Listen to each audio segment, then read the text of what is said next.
Copa do Nordeste, que abre nessa terça-feira sua fase de quartas de final com o duelo entre Vitória e Confiança, tá? Quando a gente olha para esse chaveamento, Cássio, fica muito claro o quanto o Vitória tem o caminho aberto depois da composição final dos dois grupos. Tá? O Vitória enfrenta o Confiança e depois enfrenta também no Barradão o vencedor do jogo entre CSA e Ferroviário. Tá? Um clube da Série C, um clube da Série D. Cássio, ficou uma divisão muito pesada para um lado, com os 4 clubes da Série A, Sport, Ceará, Bahia e Fortaleza, e o Vitória com um caminho mais limpo. E aí, Cássio, focando no Vitória, que é o que a gente traz nesse momento, depois a gente debate o lado mais pesado, não tem outra palavra, não existe outra palavra que não seja obrigação de ser finalista, né, Cássio? Tem, de fato, o Vitória, assim, se ele não for finalista, vai deixar uma frustração grande para um chaveamento como esse. Com essa edição, Fred, sendo a primeira que teve 5 times da Série A, e isso vale mesmo nos anos 90, tá? Que a única vez que tinha tido mais do que isso tinha sido em 93, mas não teve Copa do Nordeste. Então, assim, nunca a Copa do Nordeste, nem nessa volta, em todas as edições de 94 para cá, não tinha tido 5 times na primeira divisão. Então, ela tem nesse momento agora, obviamente, alguém cai nas quartas. Isso já seria fato. A questão desse chaveamento, ele poderia ser o seguinte: ter 2 de um lado, 3 do outro. Ou seja, um lado teria... A questão é que ninguém imaginava que seria 4 de um lado e 1 do outro. Que seria o pior cenário, considerando que todo mundo passasse de fase, que foi o que aconteceu. Esse chaveamento está assim, basicamente, pela campanha do Fortaleza, não é nem culpa do Vitória, tá? Assim, a questão é que o Fortaleza foi quarto colocado, porque se o Fortaleza fosse terceiro, porque, obviamente, se 3 times estavam de um lado e 2 estavam do outro, alguém teria que ser visitante nas quartas de final. Mas, assim, se o Fortaleza tivesse sido o terceiro lugar, o jogo ali seria CSA e Fortaleza. Então, assim, no caso, o que acabou pendendo para isso aí foi o Fortaleza ter passado na quarta colocação do grupo. E isso colocou um chaveamento com o Vitória enfrentando um time da Série C e na outra chave um time da Série C enfrentando um time da Série D. Dos quais nenhum deles ainda conseguiu ser finalista. Todos já chegaram, o Confiança já foi semifinal, o CSA já foi semifinal, o Ferroviário chegou nas quartas de final antes, mas ninguém nunca foi nem finalista da competição. E o Vitória, ele está sendo um clube da Série A, ainda que a campanha da primeira divisão não seja boa, mas vem fazendo mudanças, vai passar para o Vitória no elenco daqui a pouco, mas o Elton Rato, por exemplo, indo para o Goiás, né? Enfim... o Vitória não vai à final da Copa do Nordeste, Fred, desde 2010. Ou seja, foi a última...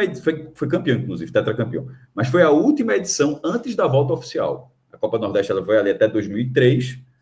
Aí já estava, na verdade, 2003, já é no meio da briga judicial. Sem briga judicial foi até 2002. Aí ela vai ali, aí tem uma edição perdida durante a Copa ali de 2010, para de novo e volta de vez em 2013. Então, desde a volta, desde que foi instituído esse troféu que a gente está vendo na tela, a orelhuda dourada, o Vitória nunca disputou esse troféu. As taças que o Vitória tem são... primeiro que todo ano era uma taça diferente. Aí, eu gosto, inclusive, desse modelo com a taça única, mas as 4 taças do Vitória são diferentes. Ele nunca disputou, nem disputou a final com esse troféu. E dessa vez acho que ele irá disputar esse troféu, porque ele tem uma obrigação, e essa obrigação é justamente pela diferença técnica que ele tem sobre o Confiança, e passando pelo Confiança que ele terá ou sobre o CSA ou sobre o Ferroviário. Deixando só a observação que o CSA faz uma campanha forte na Copa do Brasil, então no mata-mata pode ser um time chato, considerando pela ótica do Vitória. Ravel, vou trazer para aqui um ponto que a gente debateu sobre o tamanho do risco que existe ali para o Vitória. E eu citei Vitória 0, Náutico 2, né? Na Copa do Brasil, o jogo que sentenciou a eliminação do Vitória. Até que ponto o time de Carpini ele tem essa portinha aberta para tragédia, tá? Não faz uma Série A extremamente segura, mas faz uma Série A extremamente competitiva. Endurece os jogos. Não é um time que perde constantemente como o Sport ou que é dominado e goleado como o Juventude. É um time que joga os jogos.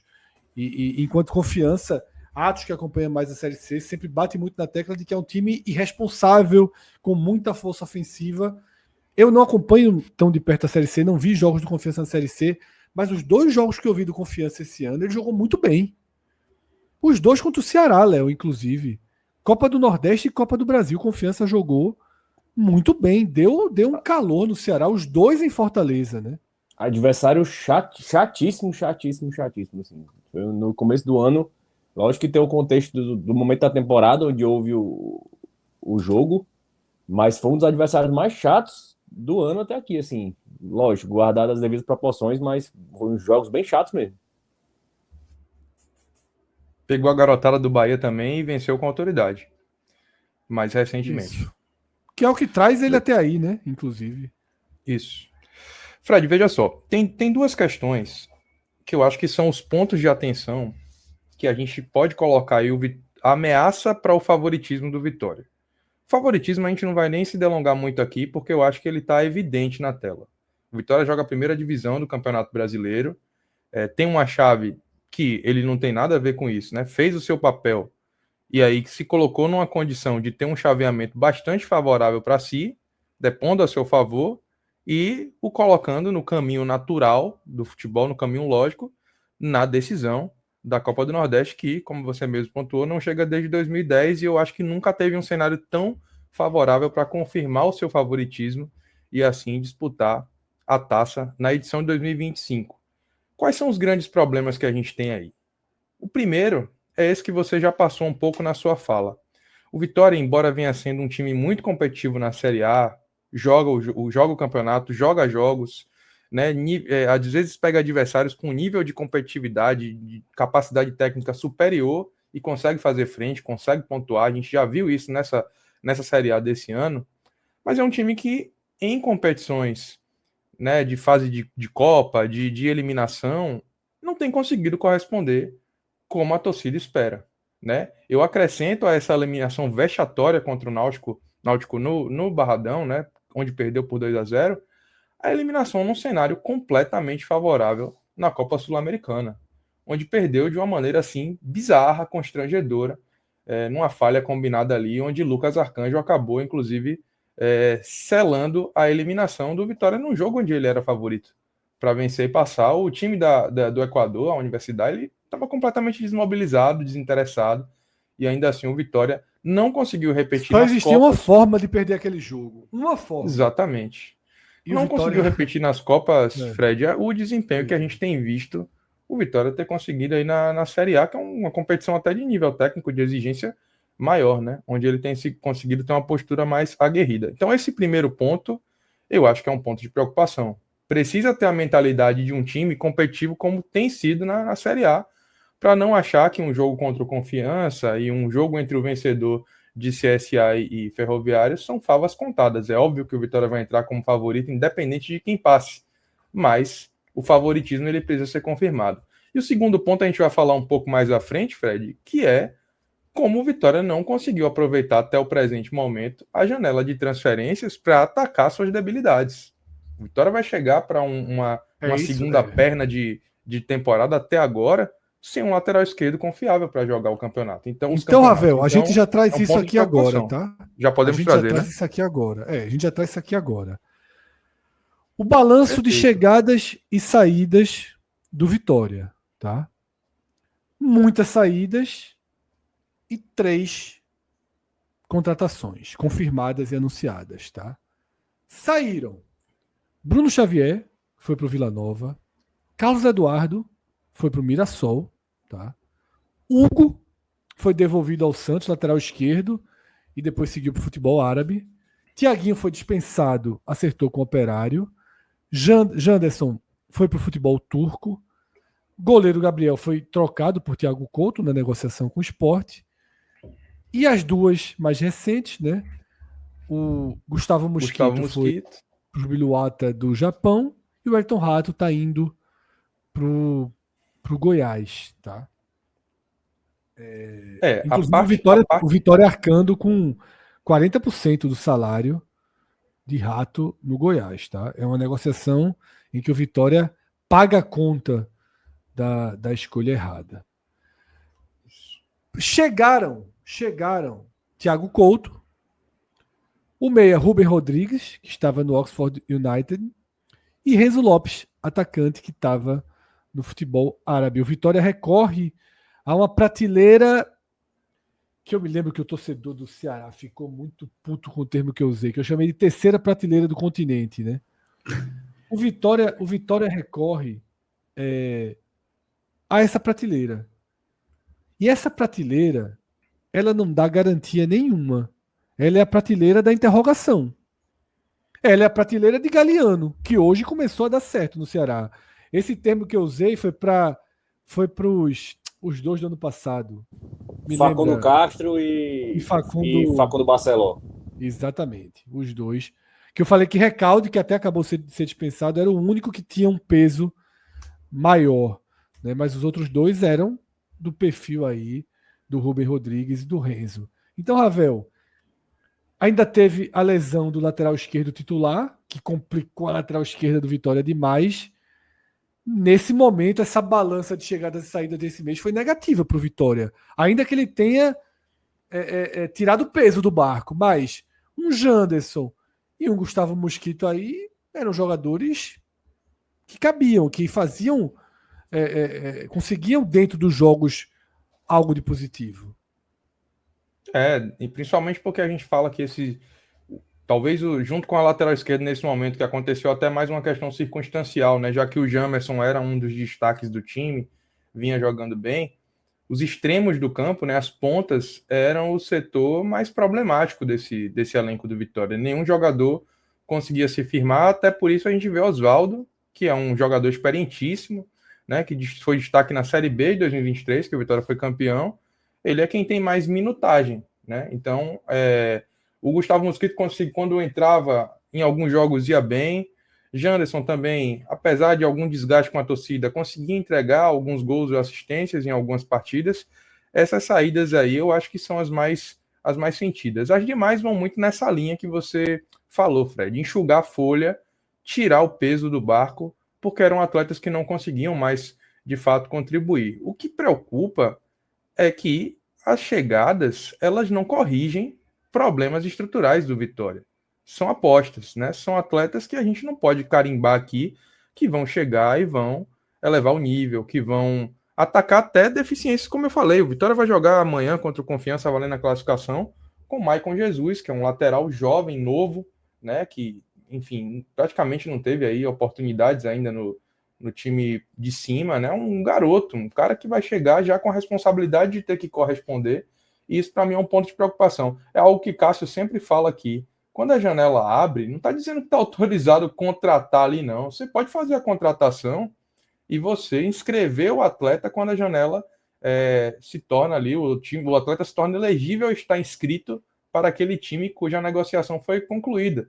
E o Vitória, talvez por tentar conseguir uma melhor condição financeira na negociação. Vitória e todo mundo, tá? O que a gente está falando aqui pro Vitória vai vir como um trem depois disso. Isso, exatamente. Vai ser encarrilhado aí. A questão é que times como Vitória, times como o Sport, dentro das nossas avaliações aqui, a gente sempre pautou, Fred, que são as equipes que possuem maior urgência. E como possuem essa urgência, a gente espera uma ação mais efetiva no mercado e o Vitória não foge a essa regra, mas o que a gente vê até o presente momento é um movimento muito tímido e que não ataca as debilidades do elenco. Eu acho que talvez esse, junto com o desempenho ruim em Copas na temporada de 2025, sejam os pontos de preocupação para o Vitória conseguir avançar na Copa do Nordeste. E a gente faz os programas e acompanha todo mundo no chat, né?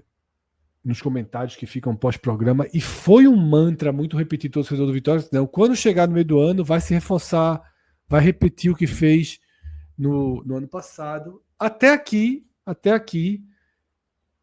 é muito tímida a movimentação, mas o Vitória e aparentemente todos os outros fazem, nesse momento, uma movimentação tardia. É uma timidez Desperdiçam grande. tempo, né? A timidez está grande, eu acho que é geral, inclusive. Chama É atenção. geral, exatamente isso. Aí quando tá chegando a janela abrindo, é que todo mundo volta, a janela abre dia 10. É que tudo se intensifica e a sensação de tempo perdido vai prevalecer de novo, né? A gente tá vendo ali em cima, desde aquele empate sobre forte tempestade, Vitória 0, Cruzeiro 0, são 25 dias, tá? E, pô, Vitória trouxe um goleiro que vai ser segundo ou terceiro goleiro e 2 estrangeiros que a gente não tem como direcionar se vão dar certo, se vão ajudar. Pelo menos são das posições que o Vitória tinha uma necessidade, né? Seguindo aqui com o Vitória, e aí já focando mais nos compromissos da semana, a gente tem aqui na tela agora a escalação do Vitória na última partida que jogou contra o Cruzeiro, aquele empate 0-0 que eu acabei de mencionar. A provável escalação do Vitória para essa terça-feira contra o Confiança. E ali abaixo da tela, a rota de volta do Vitória Sequência, à Série né? A, que é a sequência, a palavra que não veio. A sequência de volta do Vitória à Série A, que é duríssima, tá? Então, eu vou começar lendo a escalação que o Vitória terminou antes da pausa para o Mundial e depois já comparando com o que se espera que o treinador coloque em campo, que Carpini coloque em campo nessa terça-feira. O Vitória jogou com Lucas Arcanjo, Claudinho, Edu, Zé Marcos e começou com Jamerson. Foi nesse jogo que Jamerson se machucou, tá? Edu não é titular, então ter Lucas Halter significa que o Vitória melhora nessa posição. E Michael Jesus, como já foi falado aqui, um garoto que veio do Santos, substituiu Jamerson naquela partida e é o único lateral esquerdo que o Vitória tem para colocar em campo. Tá? Então, já projetando a escalação para esse jogo contra o Confiança, a gente tem uma defesa voltando o zagueiro titular, mas com uma incógnita na lateral esquerda. O meio de campo, de novo, com Baralha e Ronald. Baralhas e Ronald. Eu botei o plural no errado, né? Eu falei Baralha e Ronald. Baralhas e Ronald, tá? E Mateuzinho fechando o meio campo. Mateuzinho que renovou contrato com o Vitória, tá? Nessa segunda-feira. No ataque, algumas dúvidas são listadas, tá? Para o jogo dessa quarta-feira, né? Mas se especula Eric de um lado, Oswaldo do outro e Renato Kaiser na frente. 27 dias atrás, jogou com Lucas Braga, Oswaldo e Kaiser, tá? Então existe essa dúvida aí, se Lucas Braga poderia jogar no lugar de Eric, no lugar de Fabri, tem uma incógnita aí. Ou seja, tá? As dispensas não se refletem no time titular, já que na Copa do Nordeste os reforços não importam, né? Eles não podem jogar. Então, as saídas a gente vê que no time titular não tem interferência, porque Mosquito não era titular, Janderson não era titular e os outros muito menos. Então a gente vai ter um Vitória com a cara do Vitória em 2025 para esse jogo contra Confiança. E isso é bom, né? Isso é bom. É o que tem para hoje, pelo menos, já que não pode ser diferente, que pelo menos tenha o que se tinha, né? E nesse ponto é a força máxima disponível do Vitória que vai para campo nessa quarta-feira, tá? Exatamente. Pelo menos, assim, de boa notícia é que os atletas que voltaram aí desse período de férias, né, na readaptação, na reapresentação, ninguém teve nenhum tipo de problema, não se tem notícia de por exemplo, afastamento para o jogo de amanhã por lesão, enfim, por fadiga, por qualquer questão que eventualmente pode se ter numa intertemporada, né? O que a gente está vivendo aqui dentro do futebol brasileiro de maneira atípica nesse momento. E aí é até natural que lesões como essa aconteçam. Eu trago aqui dentro da realidade do Bahia, por exemplo. O Bahia, no começo do ano, se apresentou todo mundo bem, saudável, mas antes das partidas ali iniciais mesmo da temporada, Fred, Gabriel Xavier e Santiago Arias tiveram lesões nos treinamentos, né? O que impossibilitou que esses atletas começassem dentro da mesma cronologia ali dos demais atletas considerados titulares, inclusive acabaram largando atrás depois. Então o Vitória pelo menos não teve esse problema, deve ir com força máxima, com o que tem de melhor à disposição para esse jogo contra o Confiança, para confirmar o seu favoritismo e avançar à próxima fase. E depois do jogo contra o Confiança, que todo mundo concorda com esse favoritismo absoluto do Vitória, aí a volta para a Série A é muito dura, né, Cássio? Você ir para 2 jogos fora de casa, domingo e quarta, Inter e Botafogo, teste de fogo para um time que não conseguiu mudar de cara, né, Cássio? Já está pressionado, Fred, pela classificação. O Botafogo vai ter o filho de Ancelotti, né, como treinador. O Inter com a necessidade de chegar bem para a reta final da Libertadores. Ainda que sejam 2 times que poderiam estar numa situação bem melhor do brasileiro, a gente no começo, lá no tier list, no começo a gente botou o Inter lá em cima, eu acreditava no Inter lá em cima, tinha feito boas partidas, mas, assim, são bem acima do Vitória, em tese, ou seja, o Vitória vai ter que realmente se superar para pontuar aí e não voltar muito, porque essa largada tem um pouco disso ainda, viu, Fred? É um mês parado. Aí, beleza, a Copa do Nordeste pode não pesar para o Vitória, porque ainda que a gente tenha visto que o Confiança fez bons jogos, não sei o quê, mas o Vitória é bem favorito. Então ele faz, de repente, vamos lá, o Vitória faz seu papel na Copa do Nordeste. Mas se ele não fizer uma graça nesses 2 jogos, a volta para casa já é muito chata, porque é um mês parado, mais 2 jogos difíceis. Você coloca uma situação muito longa da última vez que você estava bem no campeonato. Essa paralisação vai ter um pouco disso, né? De você ficar meio desorientado da última vez que você estava bem. para times que estão, sobretudo, obviamente, os que estão brigando pela zona de rebaixamento, que é o caso do Vitória. É isso, tá? Solis Bravo, aqui no chat, diz que a provável escalação, ele projeta um outro cenário que o Vitória jogaria com 3 zagueiros, né?